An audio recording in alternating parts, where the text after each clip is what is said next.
She was never the loudest in the room, never the one to draw attention or chase the spotlight. She moved quietly through the hallways of her school, her neighborhood, her home, like someone who had learned early on that silence was safer than noise. That listening was stronger than shouting. Her name was Hina, and she lived in a city where the days were hot, the nights were loud, and every girl was taught to things be kind and be careful. But Hina was also taught one more thing by a mother who never stopped believing in her, be strong, and that word became her anchor. Every morning she woke up before her younger brothers packed their lunches, helped her father find his shoes, and walked to school with her books pressed tightly to her chest, as if the words inside them could somehow protect her from the world outside. The city was not easy. There were corners she avoided, streets she crossed carefully, neighbors who frowned when they saw her walking alone with her head high, her scarf slipping slightly as the wind tugged at it. But she kept going because something inside her burned quietly, and it had nothing to do with fear and everything to do with Apesh wanted to be a doctor, not just because she was good at science or because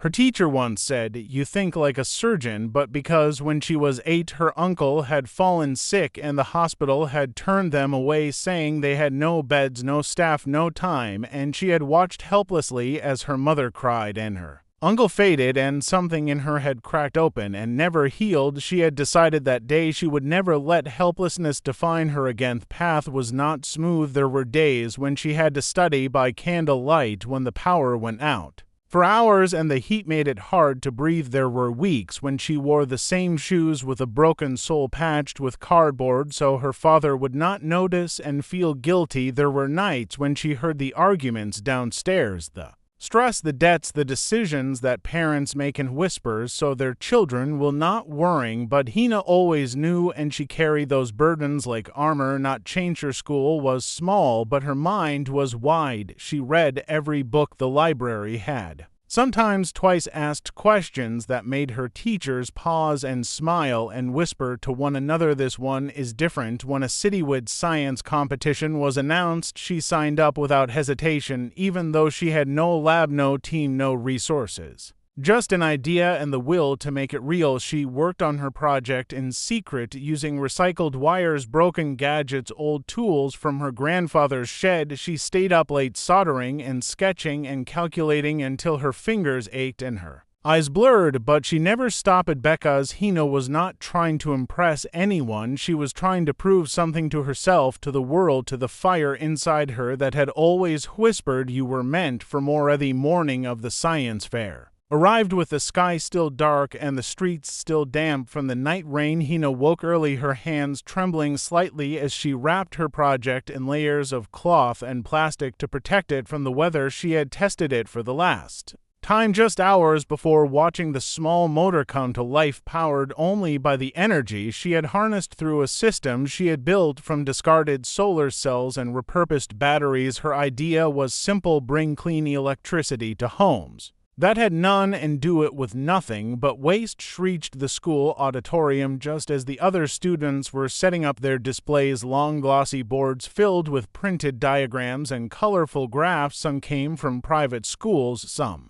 from families with money and resources and support. She carried her model in a cardboard box and unpacked it carefully, placing each piece with the same care a surgeon might use when preparing for an operation. The room buzzed with chatter and laughter, but Hina stayed focused. Her world had narrowed to the table in front of her and the dream she had laid across it. When the judges arrived, she stood straight, her hands behind her back, her voice steady as she explained the mechanism, how it captured light, stored it, regulated it, and powered small devices. Her words flowed not like memorized lines, but like truths she had lived through, truths she had scraped from real life, from darkness, from silence, from the corners of her home where candles still stood in place of light bulbs. The judges listened. One leaned in, one asked a question, another simply nodded and made notes. Other students watched her, some with curiosity, some with confusion, a few with envy. No one had expected the quiet girl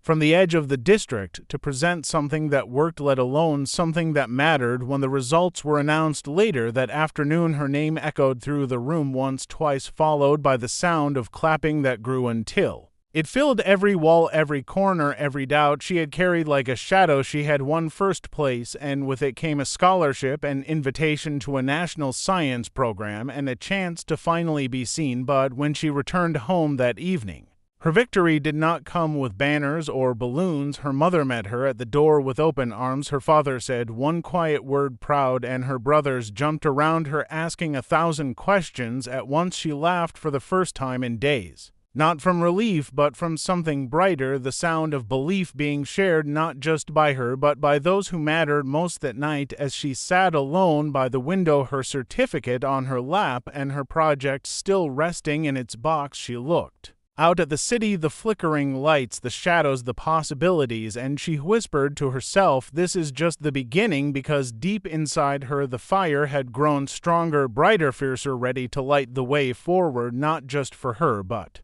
for anyone who had ever been told to stay small and silent. National program began in a city far from everything Hina had known. The buildings were taller, the roads were louder, and the people moved with a kind of urgency that felt like electricity. Running through the streets, she arrived with a single bag and her model carefully packed in layers of cloth her mother had sewn by hand. The other students came from elite schools, spoke with confidence, and dressed like they belonged in the future, while Hina stood quietly in the corner, absorbing every detail, every sound, every voice, without letting her own voice waver. The first day they were divided into teams and given a new challenge to design a sustainable energy solution for rural schools. Hina listened as her team debated, arguing over wind turbines, hydropower, cost efficiency, and placement. On the second day she finally spoke, and when she did the room fell into a kind of stillness because her words were not ideas pulled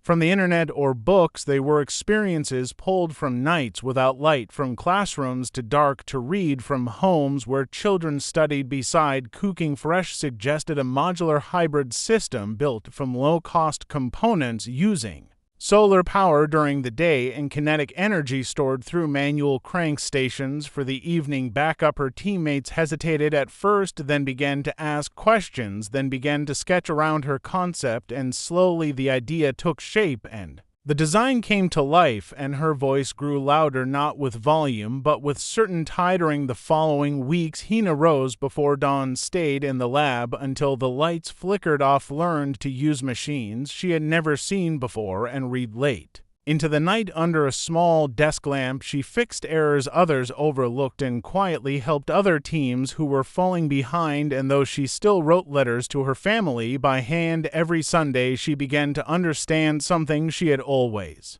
hoped but never believed fully, that she belonged in places like this, and more than that, she was needed here. On the final day of the program, each team presented their prototype to a panel of engineers, professors, and government officials. When Hina stood in front of them, she did not tremble, her hands did not shake, her eyes met theirs, and she explained the system in precise detail, from function to scalability, from community integration to maintenance simplicity. She ended by saying this project was not built in theory, it was built from necessity, and it works because it is made for those who need it, not just those who can afford it. When the scores were revealed, her team placed first, and one of the engineers approached her afterward asking where she had studied, and when she replied, "My school had no lab, only a blackboard," he paused, smiled, and said, "Sometimes the sharpest minds are forged in the quietest rooms." They offered her a chance to intern at the National Energy Innovation Center, and she accepted with a nod and a whisper under her breath, thank you, not to them, but to her own past, to the girl who had never stopped believing.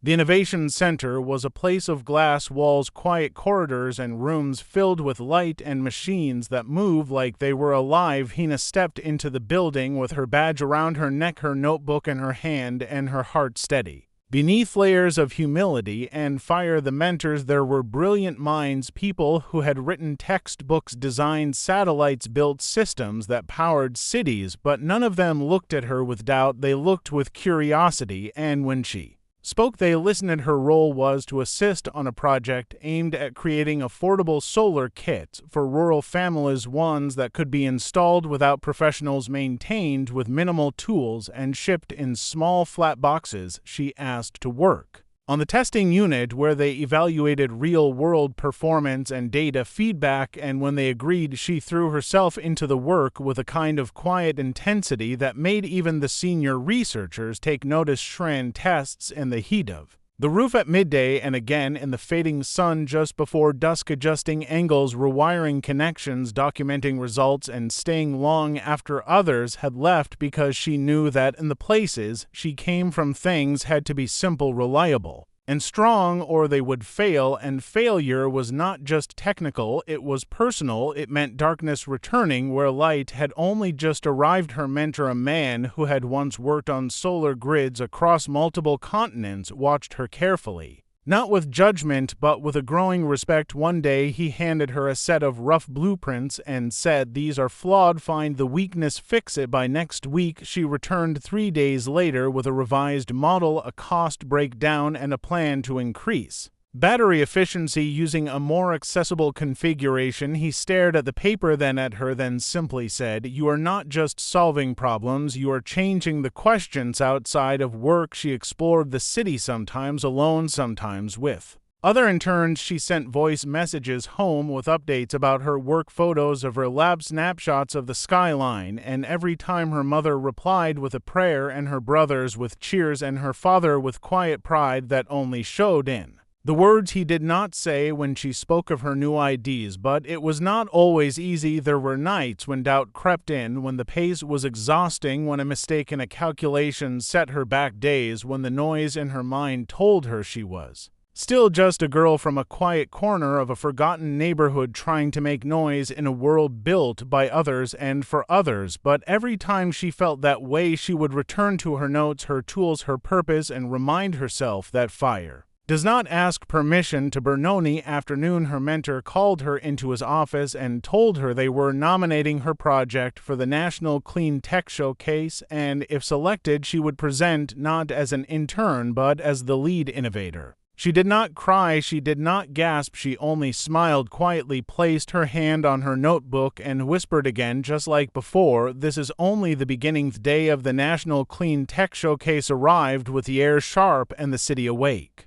Early, the convention center loomed ahead of Hina like a mountain made of steel, and possibility banners fluttered in the wind. Speakers tested microphones, and engineers from all across the country set up their booths, their models, their displays filled with color and motion. She walked in with a single box in her arms. Inside, it was the latest version of her solar kit, thinner, lighter, cheaper, and stronger than any version before it. Every component had been tested, every connection calibrated, until it was ready not for a stage, but for the rooftops of forgotten homes. Thea gave her a table near the center, and she sat up in silence, arranging the parts on a cloth her mother had stitched for her before she left for the internship. She worked quickly, efficiently, her mind focused and steady as she connected the panels to the circuit board, the battery, the output, and when she was done, she stepped back, looked at it, and felt no fear, because she knew this was not about impressing judges. It was about showing the truth, and truth needed no decoration. The room filled quickly. Visitors stopped at her booth, reading the small printed sheet she had placed beside the model. Some asked questions, some nodded politely, some moved on quickly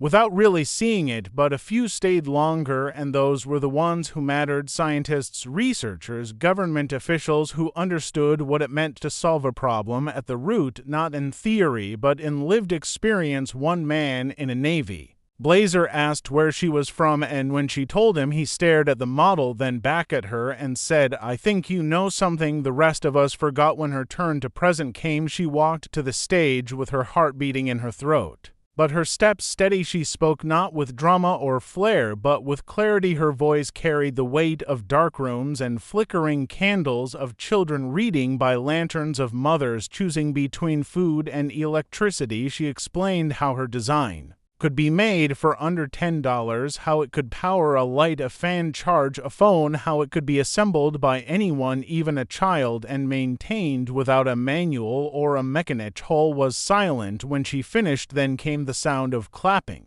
not loud at first, but growing, spreading until it filled the space like wind through dry leaves. She bowed slightly and walked back to her booth, where her mentor stood waiting, and when she reached him, he simply put a hand on her shoulder and said, You just changed something, and you may not even realize it yet. That evening, the awards were announced, and though her name was not called for first or second place, she was given something else, something rarer, the Innovation for Impact Award granted to the project with the highest potential for real-world change. And as she stood under the lights holding the small plaque, she felt no need for anything more, because she knew the real prize was the path that was now opening, not just for her but for those who would walk behind her. Weeks after the showcase moved quickly, but Hina moved faster. Her days were filled with meetings, emails, phone calls, and late nights at the Innovation Center as government officials and nonprofit leaders reached out, asking questions, requesting designs, discussing how her system could be deployed in real schools and real villages where children still studied under roofs patched with metal and tarpaulin. She had never been in demand before, never been at the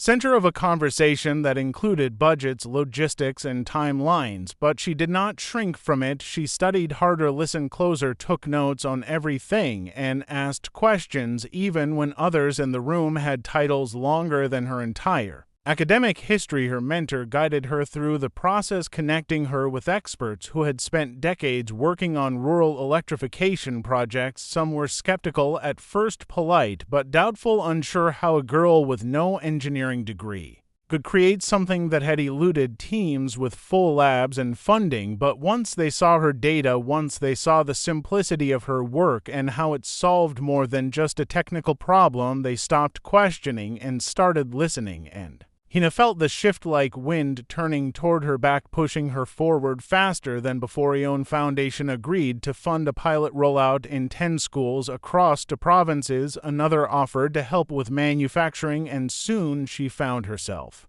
flying to places she had only seen on maps, dusty towns and hilltop villages where children ran barefoot across courtyards and classrooms had no lights, no fans, no plugs, just blackboards and benches and dreams pressed tight into notebooks held with string. And she stood in those classrooms not as a guest or outsider, but as one of them, a girl who had come home with something in her hands that could make their learning easier, their lives brighter. Trained local volunteers showed teachers how to install the kits, helped wire classrooms, and watched as the tiny green lights blinked on one by one. And every time one of those lights came to life, she felt a part of herself rise with it, as if her journey had been written into every wire and every bulb. The children called her the Light Girl, and the names stuck, carried from one village to another, whispered with smiles and wonder. The media began to notice small headlines at first, then larger stories calling her a prodigy, a changemaker,